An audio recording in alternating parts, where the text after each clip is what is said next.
Good afternoon.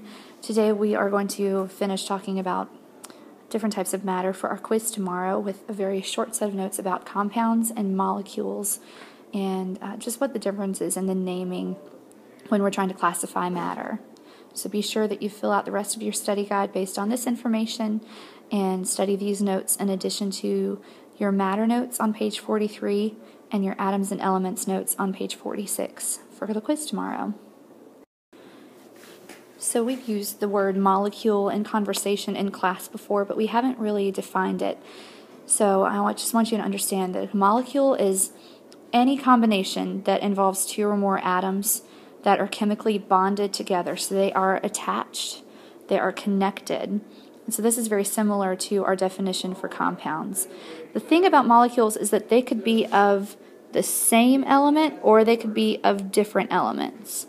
So we have some examples here. O2 involves two atoms of oxygen. Then we have H2O, that's water. That means I've got two atoms of hydrogen and one of oxygen. And then the last one is carbon monoxide, which is CO. That involves just one atom of carbon and one atom of oxygen. So these examples show that they are the same or different elements, just as long as they're bonded together. That is known altogether as a molecule.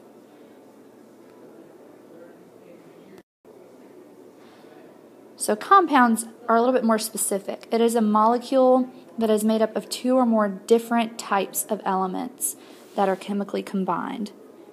So an example here, I've got table salt. Table salt is made up of sodium, which is Na, and chlorine, which is Cl. And when we have a compound, this shows that a chemical change has taken place because originally sodium by itself is a soft, shiny metal, and it looks silver. Chlorine is a greenish gas. But when we put the two of them together, we end up with table salt. And you know what that looks like. It's a little white cube.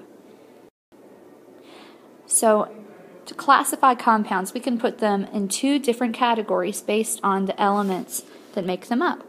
So you've seen the word organic in our vocabulary flashcards that we've made, and I told you that you needed to kind of wait on this until you get notes. So the word organic, I know you've heard that in terms of food, but it has a separate meaning when we go into chemistry.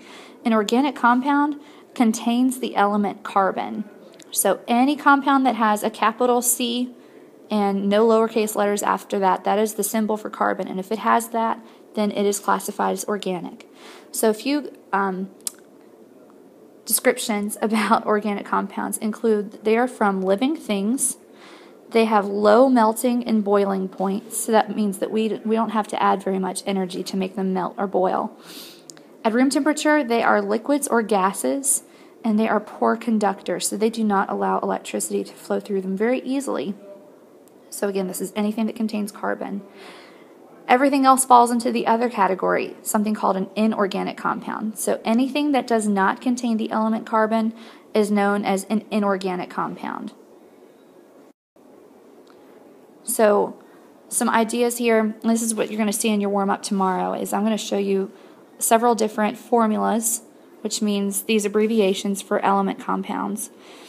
What we want to do is figure out if they're organic or if they're inorganic.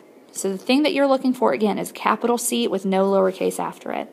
So this first example is CO2. That's known as carbon dioxide. And you heard the word carbon, and you also see the capital C there with another capital after it.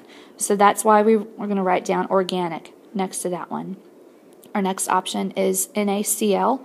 Again, we just saw a second ago that that is table salt. That is sodium chloride. That's the official name for it. So since we have sodium and we have chlorine, I realize there's a capital C there, but that L is right after it, and that's a lowercase l. So that's why we're going to write inorganic next to that one. Third example is H2O, which is water. And clearly we don't have any C's to confuse us in this one, so this one's also inorganic. And finally we have C6H12O6. This is the chemical formula for glucose. And we have a C right here at the very beginning of this formula, which tells us that this is organic.